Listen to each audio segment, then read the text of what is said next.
وسیلہ Urdu T V کی خصوصی پیشکش، تجزیاتی مضامین پر مشتمل ہفتہ وار پروگرام جام جم۔ حضرات، ہمارے آج کے مضمون کا عنوان ہے زندگی کی گاڑی۔ جیسے جیسے انسان کی عمر بڑھتی ہے وہ مختلف عارضوں کا شکار ہوتا رہتا ہے۔ یہ ایک فطری بات ہے۔ جیسے گاڑی یا کار پرانی ہو جائے تو اس میں طرح طرح کی آوازیں آنے لگتی ہیں، بلکہ ہارن کے سوا سبھی بجنے لگتے ہیں۔ بار بار اس کے کل پرزے خراب ہوتے رہتے ہیں۔ گاڑی اگر زیادہ پرانی ہو تو وہ سڑک پر کم اور میکینک یا آٹو موبائل اسپتال میں زیادہ رہنے لگتی ہے۔ اس طرح انسان بھی بوڑھا ہو جائے تو اس کا زیادہ وقت کلینکس اور دواخانوں میں گزرتا ہے، مگر گاڑی اگر زیادہ بیمار رہنے لگے تو لوگ اسے فروخت کر دیتے ہیں، یا بالکل ناکارہ ہو جائے تو کباڑیوں کو دے کر پیسے کھڑے کر لیتے ہیں۔ مگر انسان کی زندگی کی گاڑی کی حالت اس طرح کی ہو جائے تو اس کے ساتھ ایسا نہیں ہو سکتا۔ اگر ایسا ہو سکتا تو ناخلف اولاد اپنے بزرگوں کو کباڑی کے حوالے کر کے پیسے بنا لیتی۔ حضرات، اکثر اخباروں میں یہ خبریں شائع ہوتی رہتی ہیں کہ اولاد نے اپنے بوڑھے ماں باپ کو بے سہارا چھوڑ دیا یا گھر سے نکال دیا۔ بعض واقعات تو ایسے بھی سنے ہیں کہ ماں باپ کا گھر جائیداد ہتھیا کر انہیں گھر سے نکال دیا۔ اس سلسلے کا ایک بڑا دل ہلا دینے والا واقعہ ہم نے کہیں پڑھا تھا کہ ایک بیٹے نے اپنی ماں کو بیت المعمرین میں اس لیے داخل کرا دیا کہ اس کی بیوی اور ماں میں دن رات جھگڑے ہوا کرتے تھے۔ بیٹا کبھی کبھار اپنی ماں سے ملنے جایا کرتا تھا۔ ایک بار اس بوڑھی عورت نے اپنے بیٹے سے کہا، بیٹا اب میری عمر کافی ہو گئی ہے، شاید اب میں کچھ دن کی مہمان ہوں۔ تم سے ایک آخری خواہش کرنا چاہتی ہوں، وہ یہ کہ یہاں پنکھا نہیں ہے، تم اس کمرے میں ایک سیلنگ فین لگوا دو۔ پھر ایک لمحہ رک کر بولی، یہ میں اپنے آرام کے لیے نہیں بلکہ تمہاری سہولت کے لیے کہہ رہی ہوں۔ میں نے تو جیسے تیسے گزار لیا، مگر کل کو جب تمہاری اولاد تمہیں یہاں چھوڑ جائے گی تو تم یہاں آرام سے رہ پاؤ گے۔ حضرات، کہتے ہیں دنیا میں عورت ہی عورت کی بدترین دشمن ہوتی ہے۔ ساس بہو، نند بھاوج، دیورانی جیٹھانی میں جھگڑا اور دشمنی تو ہمارے سماج میں ایک روایت سی بن گئی ہے۔ اگر خاندان کے مرد سمجھدار ہوں اور گھر کے سارے معاملات پر خود کنٹرول رکھتے ہوں تو خاندان جڑا رہتا ہے، ورنہ موتیوں کی یہ لڑی بکھر جاتی ہے۔ ساس بہو کے بیچ دشمنی کی وجہ ساس کے عدم تحفظ کا احساس ہے۔ عورت بڑی تلاش اور جستجو کے بعد بڑے چاؤ سے اپنے بیٹے کے لیے بہو لاتی ہے، مگر جلد ہی اس کو یہ احساس یا شک ہو جاتا ہے کہ بیٹے کی محبت ماں کے تئیں کم ہو گئی ہے یا تقسیم ہو گئی ہے، اور یہی وجہ بہو کے ساتھ دشمنی کا نقطۂ آغاز بنتا ہے۔ یہ ضروری نہیں کہ یہ احساس ہر عورت میں پایا جائے، مگر جہاں کہیں ساس بہو کے درمیان نااتفاقی ہوتی ہے، بیشتر اوقات اس کی وجہ یہی احساس ہوتا ہے۔ اور ساس بہو کے بیچ تنازعات ہمارے سماج کے ہر طبقے اور ہر مذہب میں ہوتے ہیں۔ اس موضوع پر افسانے، کہانیاں، ناول، فلم اور ٹی وی سیریل بن چکے ہیں، مگر یہ مسئلہ اپنی جگہ قائم ہے۔ جیسے آج کل 50-55 سال کی عمر کے بعد اگر کسی شخص کو عام عارضے جیسے شوگر، بلڈ پریشر وغیرہ نہ ہو تو لوگ اسے عجیب و غریب نگاہ سے دیکھتے ہیں۔ اسی طرح آج اگر کسی ساس بہو کے بیچ تنازع نہ ہو تو لوگ شاید ایسی ساس بہو کو بھی اسی شک کی نگاہ سے دیکھیں گے۔ خیر، بات شروع ہوئی تھی زندگی کی گاڑی سے، تو آئیے گاڑی کو مزید آگے بڑھاتے ہیں۔ حضرات، اگر ہم اپنی زندگی کی گاڑی کی بات کریں تو ہم بھی کافی پرانا ماڈل ہو گئے ہیں۔ ہمارے ماڈل کے گاڑیاں کچھ اب بھی چل رہی ہیں اور کچھ ایگزٹ لے کر راہ عدم کی طرف نکل گئی، اور کچھ زندگی کی سڑک سے ہٹ کر اور انسانی میکینکوں کے پاس اپنے دن گزار رہے ہیں۔ یہاں ہمیں زندگی کی گاڑی سے ایک معروف شاعر کی یاد آئی۔ وہ ہیں علی صاحب میاں۔ حیدرآباد کے بڑے مقبول شاعر تھے، دکنی زبان میں شعر کہتے تھے۔ ان کی ایک نظم ہم نے اپنی نوعمری میں سنی تھی۔ اس نظم میں انہوں نے انسانی جسم کو موٹر کار سے تشبیہ دیا تھا اور جسم کے مختلف اعضاء کو موٹر پارٹس بتاتے ہوئے بہت سی دلچسپ نظمیں کہی تھیں۔ یہ نظم ان کے مجموعہ کلام گوکھرو کے کانٹے میں شامل ہے۔ اس طویل نظم کا پہلا مصرع ہم آپ کی نظر کرنا چاہتے ہیں۔ ہماری زندگی اولڈ ماڈل فورڈ ہو گئی، لکھیا کچھ نہیں ہے، قسمت خالی کالا بورڈ ہو گئی۔ بقول علی صاحب میاں ہماری زندگی بھی اب اولڈ ماڈل فورڈ ہو گئی ہے۔ 2 روز قبل ہمارے دانت میں تکلیف شروع ہوئی، ہم نے ڈاکٹر سے رجوع کیا۔ معائنے کے بعد ڈاکٹر نے کہا کہ آپ کا عقل داڑھ خراب ہو گیا ہے، اسے نکالنا پڑے گا۔ یہ ڈاکٹر جو ہمارے بے تکلف دوست بھی ہیں، ان سے ہم نے سوال کیا کہ عقل داڑھ نکال پھینکنے سے ہماری عقل پر تو کوئی اثر نہیں پڑے گا؟ تو ڈاکٹر صاحب نے جواب دیا، آپ تو شادی شدہ ہیں۔ اس سے پہلے کہ وہ اس بات کی وضاحت کرتے، ہم نے کہا عقل داڑھ سے شادی شدہ ہونے کا کیا تعلق؟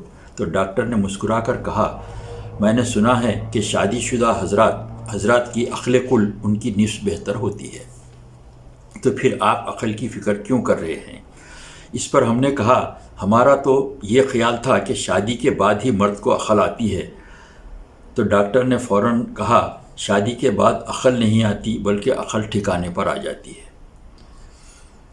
یہ کہتے ہوئے ڈاکٹر صاحب نے فورسپ یعنی دانت اکھاڑنے کا آلہ اٹھایا اور ہمارے عقل داڑھ کھینچ دی اور کہا، اب کسی عقل کے ڈاکٹر کے پاس جائیے اور عقل سے متعلق اپنا شک دور کر لیجئے، میں تو صرف دانتوں کا ڈاکٹر ہوں۔ حضرات، آج کل شعبہ طب میں تخصص یا اسپیشلٹی کی بڑی اہمیت ہو گئی ہے۔ جسم کے ہر عضو کا ایک الگ ڈاکٹر۔ ہم نے تو یہاں تک سنا ہے کہ ایک صاحب آنکھ کی شکایت لے کر ماہر امراض چشم کے پاس گئے اور بتایا کہ میری دائیں آنکھ میں کچھ دھندلا پن سا آ گیا ہے۔ تو ڈاکٹر نے کہا، جناب میں بائیں آنکھ کا ماہر ہوں، آپ دائیں آنکھ کے ماہر سے رجوع کریں۔ دوسرے یہ کہ اسپیشلسٹ مریض کا معائنہ کر کے نہیں بلکہ پہلے 5-10 قسم کے ٹیسٹ کروانے کے بعد نتیجے پر پہنچتے ہیں۔ ہم نے یہ بھی سنا ہے کہ یہ ڈاکٹر حضرات غیر ضروری طور پر یہ انویسٹیگیشن کرواتے ہیں کیونکہ ان کو ٹیسٹ کرنے والی لیبارٹری سے کمیشن ملتا ہے، ورنہ زمانہ قدیم میں طبیب یا حکیم صاحبان صرف نبض دیکھ کر ہی مرض پہچان لیتے تھے۔ اگلے وقتوں میں سنا کہ ایک حکیم صاحب ہوا کرتے تھے جو بیمار مردوں کی نبض تو دیکھتے تھے مگر خاتون مریض کی نبض پر ہاتھ نہیں رکھتے تھے، بلکہ یہ کہتے تھے کہ مریضہ کے ہاتھ پر ایک ڈوری باندھ دیں اور دوسرا سرا مجھے دے دیں، اور نبض کی بجائے ڈوری تھام کر ہی نبض پڑھ لیتے تھے۔ سنا کہ کسی شریر انسان نے حکیم صاحب کو آزمانے کے لیے اپنی بھینس کو ڈوری باندھی اور دوسرا سرا حکیم صاحب کے ہاتھ میں تھما دیا۔ چند لمحوں بعد اس شخص کے حیرت کی انتہا نہ رہی جب حکیم صاحب نے کہا کہ اس کو صرف گھاس نہیں بلکہ چنا، بینولا وغیرہ بھی کھلایا کرو، اس کی صحت بھی اچھی ہو جائے گی اور دودھ بھی زیادہ دے گی۔ حضرات، 50-75 سال قبل ہندوستان میں یونانی اور آیورویدک دوائیوں پر ہی لوگوں کا انحصار تھا۔ پھر جیسے جیسے مغرب پسندی کا رجحان بڑھا، لوگ اس طریقہ علاج سے دور ہو گئے اور آج حکیم صاحبان صرف امراض پوشیدہ اور قوت باہ کی دواؤں کے لیے ہی جانے جاتے ہیں۔ حضرات، زندگی کی گاڑی پرانی ہو کر تو بیمار پڑتی ہے مگر حادثے وغیرہ سے بھی ڈاکٹرز کے ہتھے چڑھ جاتی ہے۔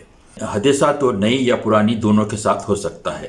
جیسے ایک خاتون نے فون پر اسپتال کو اطلاع دی کہ ان کے شوہر بے ہوش ہو گئے ہیں، فوری ایمبولینس چاہیے۔ ایمبولینس آئی، ڈاکٹر نے مریض کو دیکھا اور کہا کہ آپ نے تو بتایا تھا کہ آپ کے شوہر صرف بے ہوش ہو گئے ہیں مگر ان کے تو کافی چوٹیں بھی آئی ہیں۔ اس پر خاتون نے جواب دیا کہ جب میں توازن کھو کر گر پڑی تو انہیں ہنسنا نہیں چاہیے تھا نا۔ یعنی زندگی کی گاڑی یوں بھی خراب ہوتی ہے۔ شکریہ۔ وسیلہ اردو ٹی وی کی خصوصی پیشکش، تجزیاتی مضامین پر مشتمل ہفتہ وار پروگرام جام جم۔ تجزیاتی مضمون پیشکش ڈاکٹر عبدالقیوم۔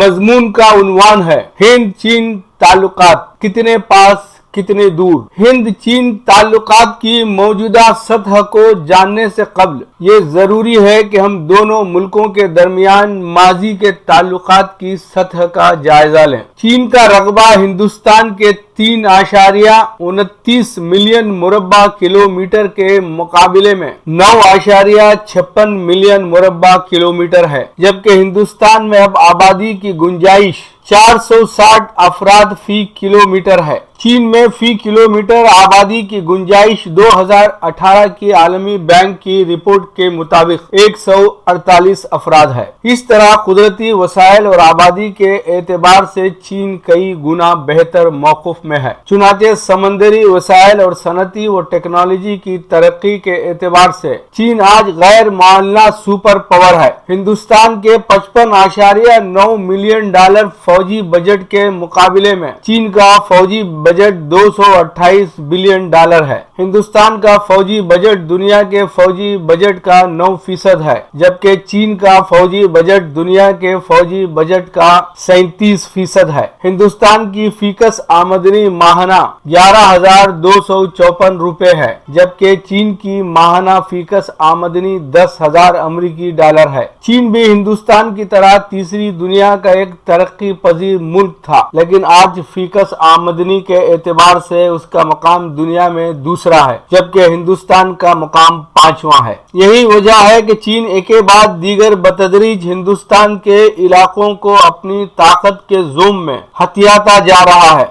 हिंदुस्तान के साबिक वजीर दिफा जॉर्ज फर्नांडिस ने 1998 में दो टोक अल्फाज में कहा था कि चीन हिंदुस्तान का दुश्मन नंबर 1 है, और इसके 10 दिन बाद ही हिंदुस्तान ने अपना दूसरा न्यूक्लियर तजुर्बा किया था। दिसंबर 1991 में वजीर आजम ली पिंग ने अपने दौरे दिल्ली के मौके पर अखबारी नुमाइंदों के सवालों के जवाब में कहा था कि वो हिंदुस्तानी क़यादत से किसी मुतनाज़ा या सरहदी मामले पर गुफ्तगू के लिए नहीं आए हैं, बल्कि वो मुतनाज़ा मसाइल को बाजू रखते हुए दोस्ताना और माशी ताल्लुकात को आगे बढ़ाने के लिए आए हैं। ऐसा लगता है कि हिंदुस्तान की आला क़यादत ने चीन के इस नुक्ते को न सिर्फ तस्लीम कर लिया है, बल्कि इस मौके को अपनाते हुए चीन के साथ ताल्लुकात को माशी मैदान में उस्तवार करता जा रहा है, जबकि हिंदुस्तान का 1,40,000 मुरब्बा किलोमीटर का रकबा चीन के कब्जे में है। ताहम हिंदुस्तान चीन से आंख में आंख डालकर सरहदों पर कब्जे के मुताल्लिक बात करने के मौक़िफ़ में नहीं है। 1962 में 21 अक्टूबर को तिब्बत पर हमला करते हुए चीन दोनों मुमालिक के दरमियान तय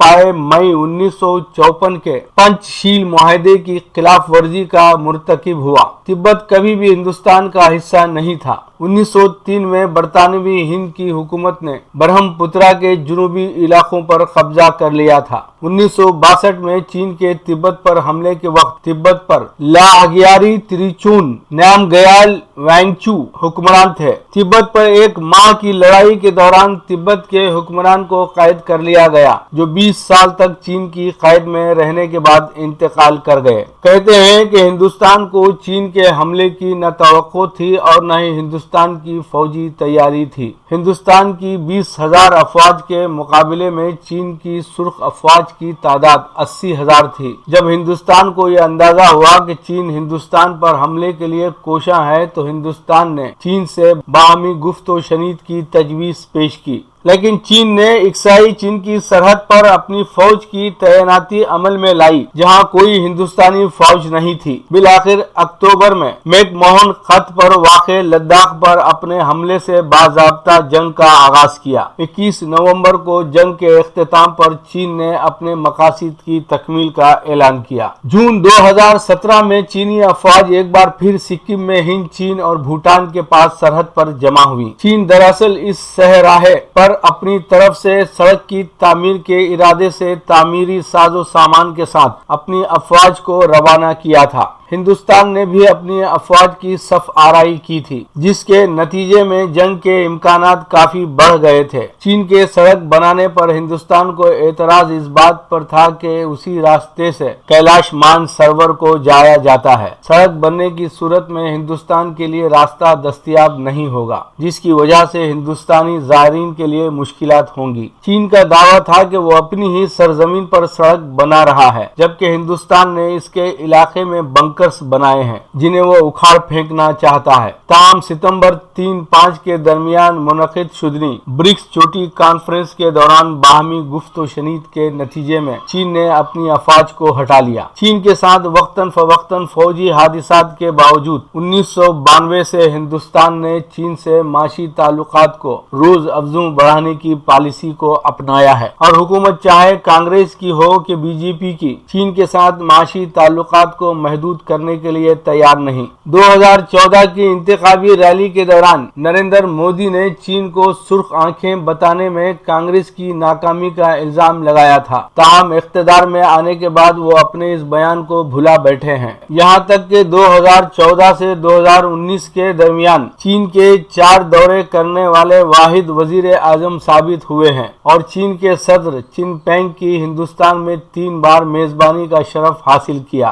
पहली मुलाकात का आगाज सितंबर 2014 में अहमदाबाद से हुआ, जहां दोनों कायदीन मिलकर झूला झूले। बैरूनी मेजबानों की कदरदानी गो के अच्छी बात है, यह हिंदुस्तानी तहजीब की गम्माजी करती है। ताहम बैरूनी मेहमानों की तमाम तर कदरदानी सिर्फ सदर मकाम दिल्ली से शुरू होकर दिल्ली पर खत्म हो तो कोई बात नहीं। उनकी कदरदानी के नाम पर बेतहाशा व बेजा सरफे से अवामी खैर मकदम की मदाफत नहीं की जा सकती। बैरूनी मेहमानों का सरकारी खैर मकदम हमेशा दिल्ली में हुआ करता था। 2019 का जिनपिंग का दौरा मद्रास साहिल से शुरू हुआ। इससे कबल जिनपिंग ने अक्टूबर 2016 में हिंदुस्तान का दौरा गोवा से किया था। 1962 की जंग के बाद से बंद नाथुला राहदारी 44 साल बाद जुलाई 2006 में खुली तो उम्मीद थी कि 2 तरफा तिजारत में इजाफा होगा। उस साल चीन से सिर्फ 14 प्रोडक्ट्स आए थे, लेकिन आज सूरत हाल ये है कि हिंदुस्तान में इस्तेमाल होने वाले 5 प्रोडक्ट्स में 3 चीन के होते हैं। 2009 में सिर्फ 1.8% माल चीन से आता था, जबकि 2016 में 28 और 2019 में 31.4% दरामदात चीन से हुई हैं। हिंदुस्तान में अगर चीनी मुदाखलत की बात की जाए तो 2018 में 404 और 2019 में 663 मुदाखलतें हुई हैं। अप्रैल के आखिरी हफ्ते में चीनी मुदाखलत की एक बड़ी इतला लद्दाख से आई। गलवान दरिया के किनारों पर 4 और पेंगयांग झील के करीब एक मुदाखलत हुई। ये मुदाखलत 5000 चीनी सिपाहियों ने की। इसके अलावा हॉट स्प्रिंग के मुकाम पर भी मुदाखलत की गई, लेकिन वजीर दाखिला अमित शाह ने लद्दाख में किसी भी मुदाखलत से इनकार किया। अलबत्ता वजीर दिफा राजनाथ सिंह ने माना कि हाँ, चीन ने मुदाखलत की है, जबकि राहुल गांधी के अल्फाज में मोदी बिल्कुल खामोश और मंजर से गायब हैं। इसके बावजूद आज तक मोदी अपनी चुप्पी इस मामले पर तोड़ने तैयार नहीं है। 9 जून को मशरकी लद्दाख में हिंदुस्तान और चीन के दरमियान कई जगहों से अपनी अफवाज को हटा लेने से इत्तेफाक किया था और आइंदा हफ्ते मजीद बातचीत पर इत्तेफाक किया था। बातचीत में गलवान इलाके के पेट्रोलिंग पॉइंट 14 और हॉट स्प्रिंग के पॉइंट 15 से अफवाज को पीछे हटा लेने से इत्तेफाक किया गया। ताहम पेंगांग झील पर तातुल बरकरार है। ये बातचीत बटालियन कमांडर्स के साथ हुई थी। हिंदुस्तान की तरफ से lieutenant general Harendra Singh, general officer of commanding लिम्हा कॉर्पस, और चीन की जानिब से तिब्बत मिलिट्री जिले के मेजर जनरल लेयुलिन के दरमियान बातचीत गैर मुख्ततम रही। वजारत खारिजा हिंदुस्तान के बयान के मुताबिक दोस्ताना और मुस्बत माहौल में दोनों फरीकैन की बातचीत में जल्द हल से इत्तेफाक किया गया है। चीनी वजारत खारिजा के मुताबिक दोनों ममालिक ने पुरअमन माहौल की बरकरारी से इत्तेफाक किया है। बहरकैफ किसी तफसील के बगैर दोनों ममालिक ने मशरकी लद्दाख में दोनों जानिब से अफवाज में कमी का फैसला किया था। ताहम इस पर अमल दरामद मशकूक ही रही। वक्तन फवक्तन मुसलसल चीनी दरअंदाजी और हिंदुस्तानी अफवाज के साथ जियादती की भी इतलात मुसलसल आ रही थी। इसकी एक वजह यह भी है कि हिंद चीन 13,500 फीट की बुलंदी पर वाक़े लद्दाख के मुतनाज़ा 3,500 किलोमीटर LAC सरहद पर कोई वाज़ेह हदबंदी 1993 से कबल नहीं थी। नरसिम्हा राव के दौर में 1993 में जमीन पर महज एक लकीर खींचकर ये समझा गया कि हदबंदी हो गई। ये लकीर रेत की इबारत साबित हुई और बतदरीज चीनी आहिस्ता आहिस्ता कदम बढ़ाते हुए आज मजीद 1000 किलोमीटर अंदर तक घुस गए हैं। 2 जून 2017 को मोदी ने सेंट पीटर्सबर्ग में इंटरनेशनल इकोनॉमिक फोरम में कहा था, अगरचे कि चीन और हिंदुस्तान के दरमियान कुछ सरहदी मसाला है, ताहम अच्छी बात यह है कि गुज़िश्ता 40 साल से कोई गोली नहीं चली है। 20 अप्रैल से जारी तनाव में चीन एक तरफा बात कर रहा है तो दूसरी तरफ धमकियां भी दे रहा है। इसलिए हिंदुस्तान ने जंगी तैयारों और भारी असला को सरहद पर जमा करना शुरू कर दिया है। गुज़िश्ता हफ्ते मॉस्को में हमारे वजीर दिफा राजनाथ सिंह और चीनी वजीर दिफा के दरमियान आला सतही बातचीत के बाद दोनों वज़राए खारिजा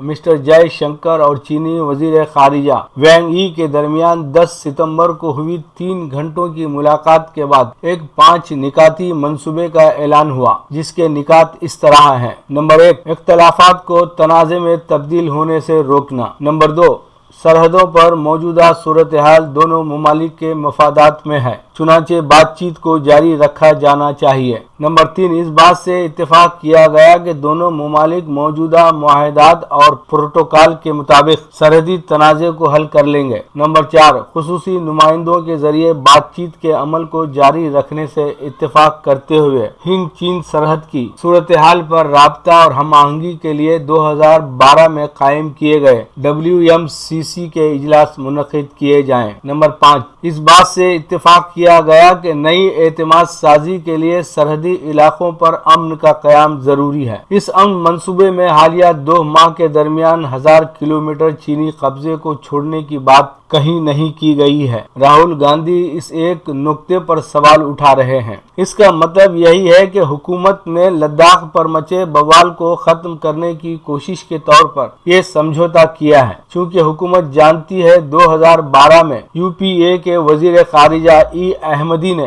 राज्यसभा को बताया था कि चीन 78,000 मुरब्बा किलोमीटर कश्मीर के इलाके पर काबिज है। चीन को ये पैगाम देने में हिंदुस्तान नाकाम हुआ है कि अब सिफारतकारी, कारोबार और तनाव एक साथ नहीं चल सकते। लेकिन इस पूरे मामले पर चीन चाहता है कि हिंदुस्तान चीन को अमरीकी ऐनक से न देखे, 97 के मुख्तसर ग्रुप में शामिल न हो। शायद इसी मकसद से इस हमले को रचा गया है। वसीला उर्दू टीवी की खुसूसी पेशकश तज्जियाती मज़ामीन पर मुश्तमिल हफ्तेवार प्रोग्राम जामे जम